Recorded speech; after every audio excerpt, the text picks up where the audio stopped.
Alhamdulillahi Rabbil Alamin. Wassalatu wassalamu ala nabina Muhammad wa ala alihi wa ashabihi ajma'in.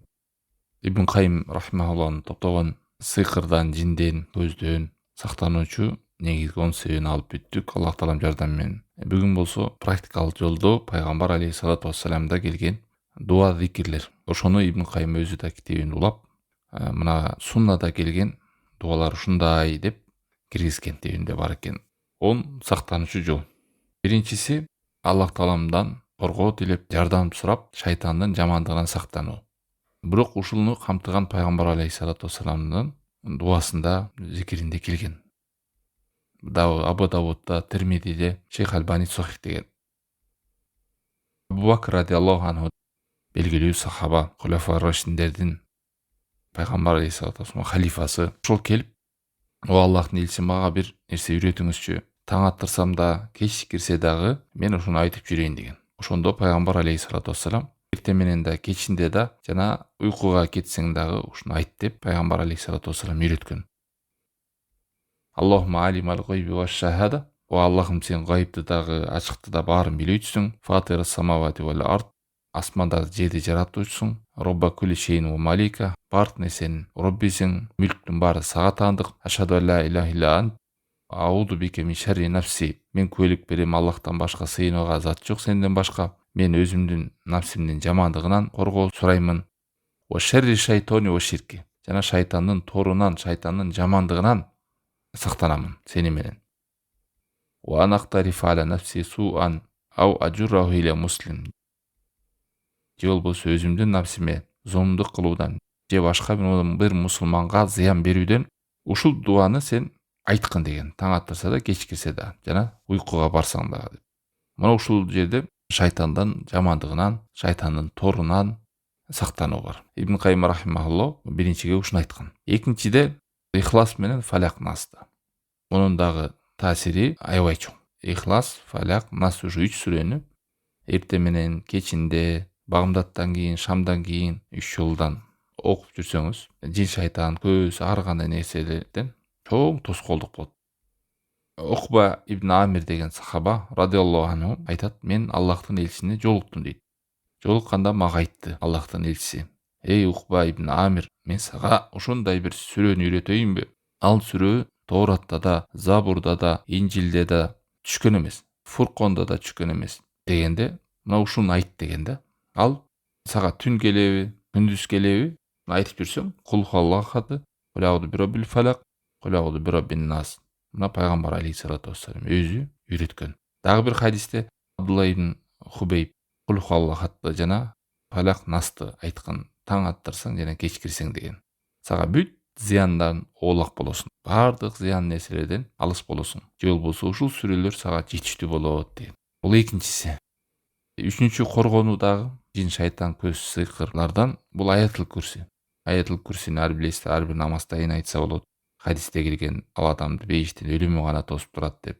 Ошондой эле эртең менен, кечинде айтсаңыз болот. Жана жатарда дагы. Муну да пайгамбар алейхиссалату вассалам өзү Абу Хурайрага үйрөткөн. Билесиздер, ороз айында Абу Хурайра ороздон түшкөн зекет, садакаларды складты мындай кайтарган адам болуп, ошол адамды кармап, шайтан адам сөөлөкөтүндө болуп келип, пайгамбар алейхиссалату вассаламга кабарды айткан.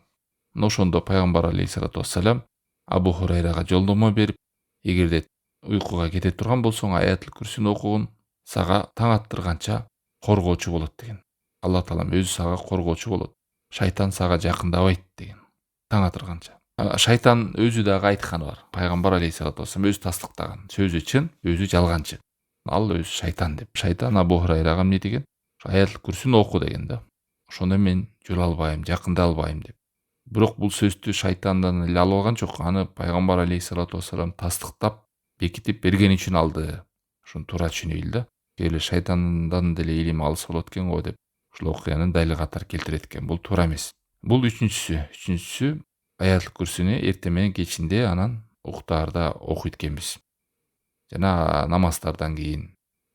Бул дагы чоң Аллах таалам берип койгон бизге куралдардан. Курандагы эң улуу аят. Төртүнчүсү үйдө Бакара сүрөнү окутулушу. Үйдө Бакара сүрөнү окутулушу, үйдө береке болот. Периштелер орнойт. Периштелер үйдө каптап жана жин шайтандар качат үйдөн. Аби Умам аль-Бахили радиаллаху анху кабарлаган, пайгамбар алейхиссалату вассалам айткан: Бакара сүрөнү окугула. Аны кармоодо ага бекем болууда береке, аны таштоо өкүнүч. Вала тастатиуха батала. Жана жин баталалар эч кандай зыян күчү жетпейт деген. Батала деген эмне десе, сыйкырчылар жана шайтандар деген алымдар. Эгерде ушуну окуй турган болсоң, үйдө окуп турган болсо, өкүнүчтүү болбойт, үйдө береке болот, жана жин шайтандар, сыйкырчылар зыян бере албайт, күчү жетпейт.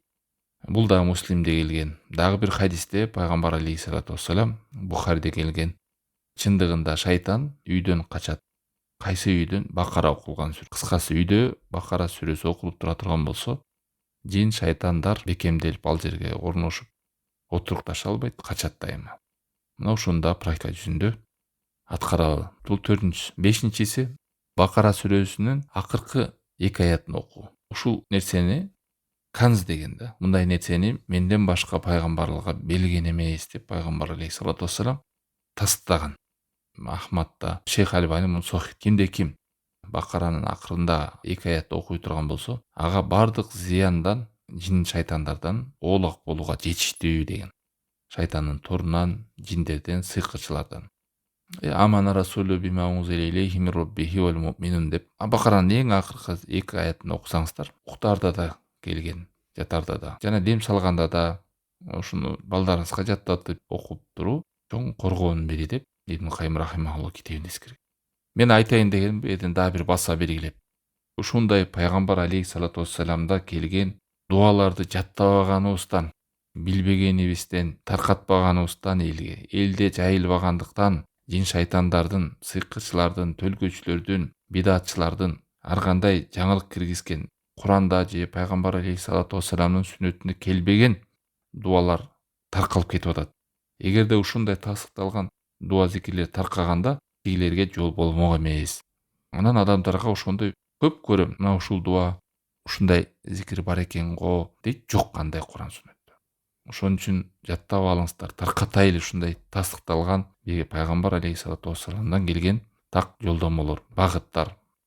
6-нчысы ла илаха иллаллах вахтаху ла шарика ла, лахул мулку ва лахул хамду ва хуа аля кулли шейин кадир деген зикир. Мунун мааниси аябай чоң, таухид камтылган, Аллах Тааламга мактоо. Бул дагы шайтан жиндерден жамандыгынан сактануудагы эң чоң дуа зикирлердин бири. Бул Сохих Бухарида, Муслимде да келген.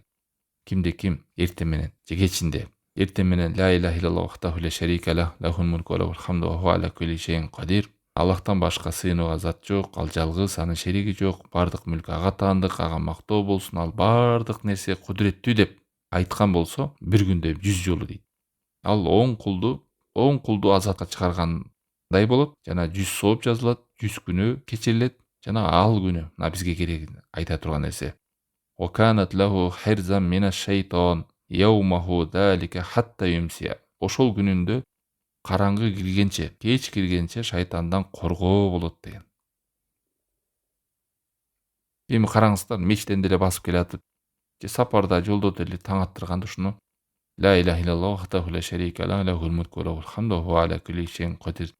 Бир 10 мүнөт, 15 мүнөт кетет. Бирок ушуну 10-15 мүнөттө 100 жолу айтып коюу менен канча деген тооптордун жазылышына, күнөөлөрдүн кечирилишине, 10 кулду азаттыкка чыгаруу. Билесиздерби? Бир кул деле азаттыкка чыгарууга өтө чоң акча керек. Алла Тааламдын берешендигин караңыздар бизге болгон. Ошондой сооп жазылат. Жана ошол күндө шайтандан коргоо, шайтандын зыяндары тийбейт дейт. Ушуну дагы унутпаңыздар. Бул 6-нчысы.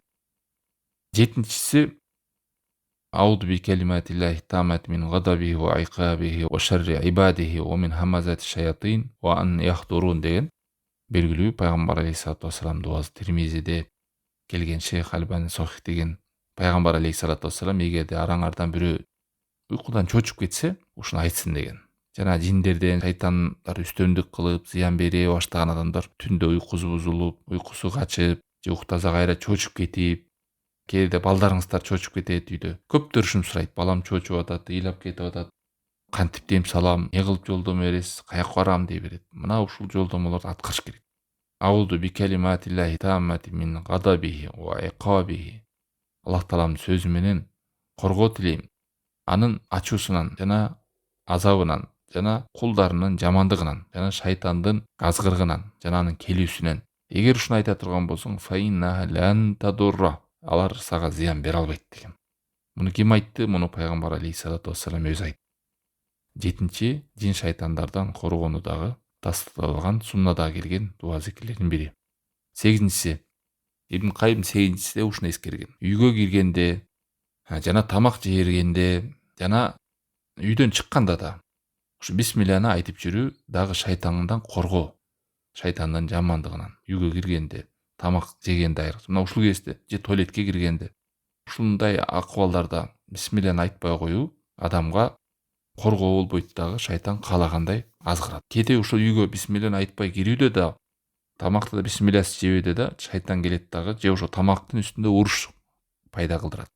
Же кээ бир адам үйүнө кирип келип, кыжыры келип, мындай бир өзүнө өзү эч нерсе жактырбай, сырттан бир балейин алып келет да, жин шайтандарды. Ошол үйгө кирерде бисмилланы айта турган болсо, калат жана жиндери, шайтандары.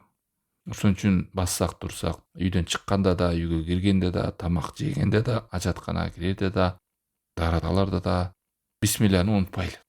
Пайгамбар алейхиссалату вассалам хадисинде айтат, Жабир ибн Абдилладан: мен уктум, пайгамбар алейхиссалату вассалам үйүнө киргенде бисмилланы айтчы, тамак жерде да бисмилланы айтчы.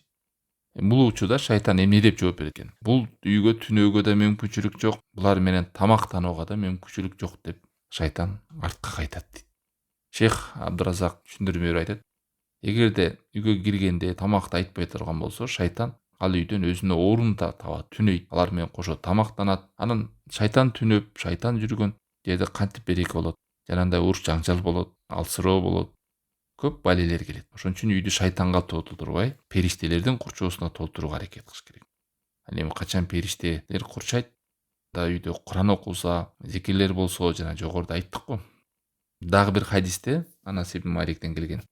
Пайгамбар алейхиссалату вассалам айтат, эгерде адам үйүнөн чыкса, анан бисмилля деп айтса, таваккалту алалло, Аллахка гана таяндым, ла хаула ва ла куввата илля билля, Аллахтан башка күч кудрет жок деп айтса, шайтан эмне деп айтат экен? Караңыздар. Худита ва куфита ва вукита.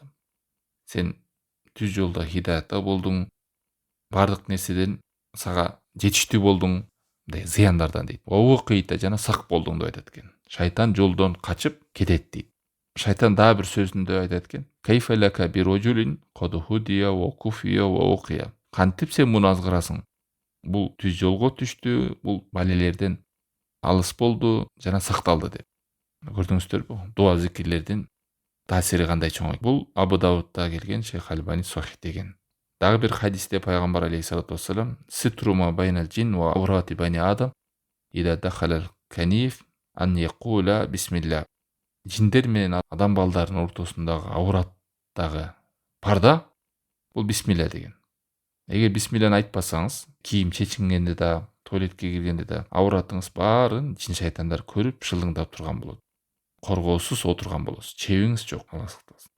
Ошон үчүн тилиңизди үйрөтүңүз.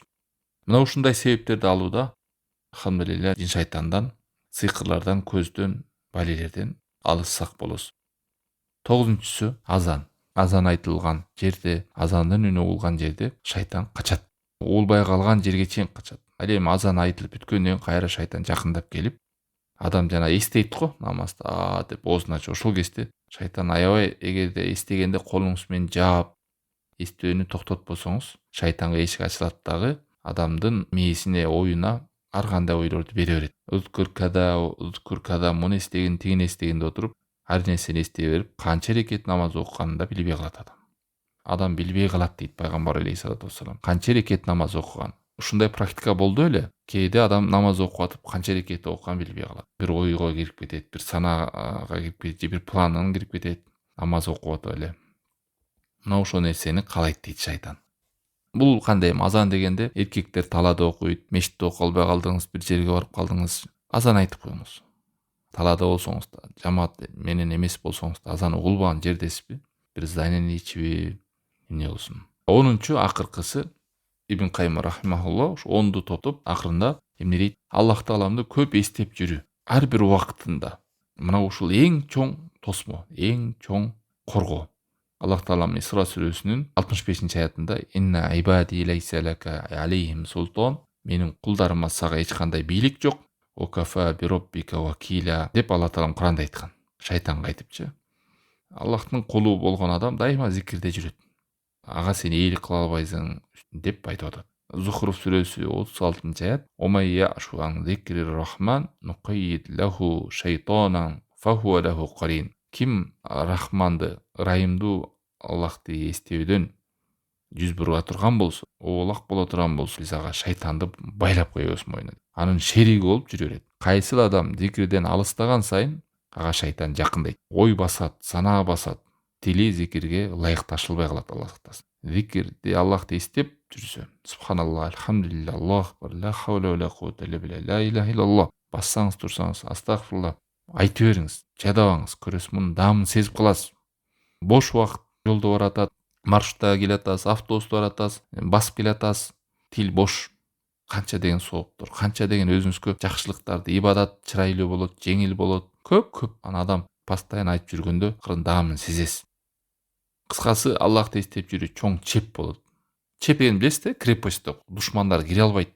Так ошондой деп түшүнүңүз. Жин, шайтан болсын, көз болсын, сізге бір зиян берейін деп, қара дуамен оқытайын деп атат, сыйқырлайын деп атат. Бүт тосмо.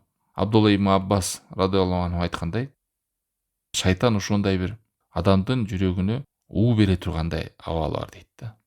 Жүрөгүн булгап сала тургандай мүмкүнчүлүгү бар. Кайсыл учурда десе, адам унуткан кезде, капилетке түшкөн кезде, кайдыгер болгон кезде шайтан азгырат дейт. Эгерде Аллах Тааламды эстей турган болсо, шайтан анда не болот? Кор болуп, кичирейип алыстайт.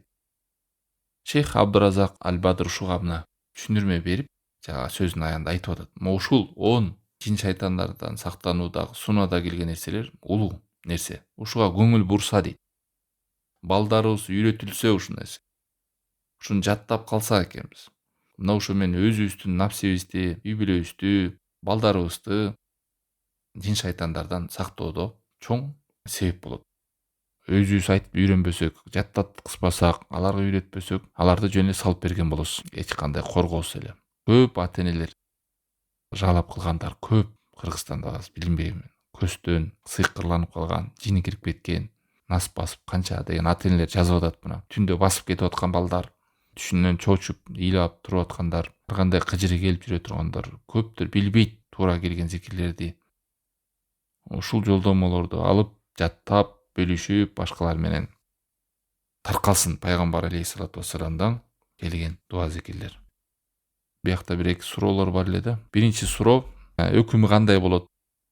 Сөөктүү же бир пластмастан бир идишти же жанагындай көз мончок, кызыл жип, цепочка кылабы, колуна байлап алгандар бар го. Эмне максаты? Көздөн тыят, сыйкырдан тосот, көрө албастыкты жоет, бирөөнү көрө албасын. Ушулардын өкүмү кандай, абалы кандай дегенде Шейх Абдуразак Аль-Бадр жооп берген экен. Чындыгында жиптерди, сөөктөрдү, көз мончокторду, жанагындай ар кандай мейли жестен болобу, алтын болобу, алюминий болобу, темирден болобу, адам денесинин кайсы жерине болбосун байлап, илип, ошол бир пайда алып келет же зыян алып келет десе, мунун баардыгы Аллах Таалам дининде арам дейт.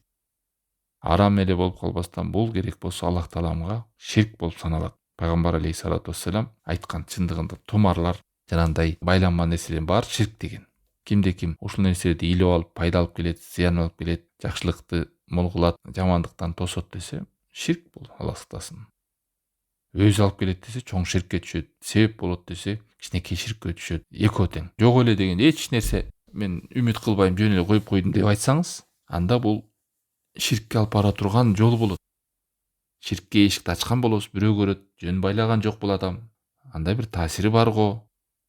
Канча адамдар бир ийгиликтүү деп же бая адамдардын колунан көрүп алып, ушунун артынан байып аткан окшойт деп алда байып алгандар бар, алда илип алгандар бар. Үйүнө жана така коюп алгандар бар, кут кирет деп босоголоруна барып аталар. Аллах сактасын, бул кут береке алып келбей эле ага бир алсыздыкты, сыйкырларга кызмат кылууну, боштукту алып келет, ооруну алып келет кайра, Аллах сактасын. Эмнеге дейбиз? Себеби адам жүрөгүн Аллах Тааламга байлабай, башка нерсеге байласа, Аллах Таалам ошого таштап коет. Дагы бир хадис деген, кимди-ким Аллахка эмес, башка нерсеге таяна турган болсо ошого таштап коет. Болду, ошонун кулу болуп жүрөр, ушул сыяктуу үмүт кылып, такадан үмүт кылып, көз монжоктон үмүт кылып, иптен үмүт кылып, цепочкадан үмүт кылып. Пайгамбар алейхиссалату вассалам көргөндө, мындай нерселерди көргөндө чечип сал деген. Бул сага пайда алып келбейт. Ошону караңыздар. Балдарга туура түшүнүк берип, пайда зыян Аллах Тааламдан гана экенин түшүндүрүп. Экинчи суроо: эгер бир адамдан көз тийди экенин билсе, ошол адамдын эле көзү тийип кетти десе, эмне кылыш керек? Эгерде ошол адамды мүмкүнчүлүк боло турган болсо, анык билсе ошол адамдын көзү тийгени болсо, ошол адамдан изи керек. Мейли дарат алгандагы суусу, жуунгандагы суусу, ошол суу менен жуунуп койсо, дарат алса же денесине чачса, ошо көздөн арылууга себеп болот. Көзү тийген адамдын изи менен ошол адамдын бир асары болуш керек, кийим болобу, ошодон дарат алган суусу болобу. Пайгамбар алейхиссалату вассалам ушундай буйруган. Мындайча айтканда, көзү тийип кеткен адамга дарат алдырып, анан ошонун суусуна көз тийилди деген адамга денесине сүртүп, мына ушул дагы бир практикалык жолдордон. Себеби пайгамбар алейхиссалату вассалам көз чыныгында акыйкат деген. Вайда стусилтум фагсилу. Эгер жууп алсаңар, ошо көз тийген адамдын суусу менен жуунуп ала турган болсоңор, жууңула деген.